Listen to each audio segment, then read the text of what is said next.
যারা আছে তাদের মধ্যে 694 জনকে আমরা প্রাথমিক। জুলাই গণঅভ্যুত্থানে আহতদের পুনর্বাসন ও জীবিকা পুনর্গঠনে আর্থিক সহায়তা শুরু করেছে বাংলাদেশ রেড ক্রিসেন্ট সোসাইটি। প্রথম ধাপে 26 জন জুলাই যোদ্ধার হাতে তুলে দেওয়া হয়েছে জীবিকা সহায়তার অর্থ। হসপিটালে চিকিৎসাধীন আছেন।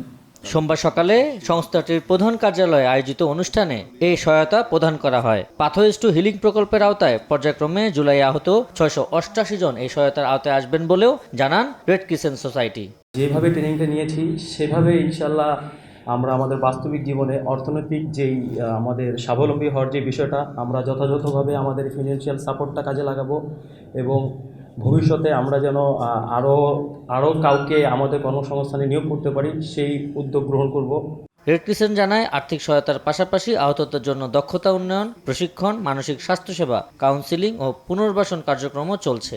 ইতোমধ্যে শতাধিক উপকারভোগীকে জীবিকা ভিত্তিক প্রশিক্ষণ এবং অনেক পরিবারকে মানসিক স্বাস্থ্য সহায়তা দেওয়া হয়েছে। আহত যোদ্ধা ভাইরা আছে, তারা চিকিৎসা ব্যয়ভার বহন করা তাদের জন্য অনেক কষ্টসাধ্য বা অনেকের পক্ষে অসাধ্য হয়ে গিয়েছে। সে জায়গায় তাদেরকে আমরা কিছু ফিনান্সিয়াল সাপোর্ট দিয়েছি তাদের চিকিৎসাটা ভালোভাবে করার জন্য। যারা আহত হয়েছে সমাজে এখনও কন্ট্রিবিউট করার মতো সেই সক্ষমতা তাদের আছে, কিন্তু সুযোগের অভাবে হয়তো বা করতে পারছিল না, এরকম একটা অবস্থা। তো তাদেরকে আমরা বের করেছি, আইডেন্টিফাই করেছি এবং আমরা তাদেরকে ট্রেনিং দেওয়ার ব্যবস্থা করেছি। বিশেষায়িত চিকিৎসা, ফিজিওথেরাপি, মানসিক স্বাস্থ্যসেবা, কাউন্সেলিং এবং পুনর্বাসন সহায়তার বিশেষ প্রয়োজন রয়েছে।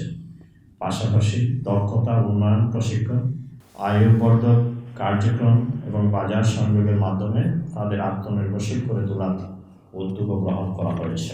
বাংলাদেশ রেড ক্রিসেন্ট সোসাইটি বিশ্বাস করে সম্মিলিত প্রচেষ্টা, মানবিক মূল্যবোধ এবং অংশীদারিত্বের মাধ্যমে আমরা সহিংসতায় ক্ষতিগ্রস্ত মানুষের জীবনে নতুন আশা, মর্যাদা এবং আত্মবিশ্বাস ফিরিয়ে আনতে পারব। রেড ক্রিসেন্ট বলছে, ইউরোপীয় ইউনিয়নের অর্থায়ন এবং আন্তর্জাতিক অংশীদারদের কারিগরি সহায়তায় পরিচালিত এই প্রকল্পের মাধ্যমে আহত জুলাই যোদ্ধাদের স্বাবলম্বী করে সমাজের মূল ধারায় ফিরিয়ে আনাই তাদের লক্ষ্য। এবং সকল অংশীদারের প্রতি আন্তরিক কৃতজ্ঞতা প্রকাশ করছি। আবু সাইদ নিশান, সময় সংবাদ, ঢাকা। বাস্তবায়ন সম্ভব হতো না।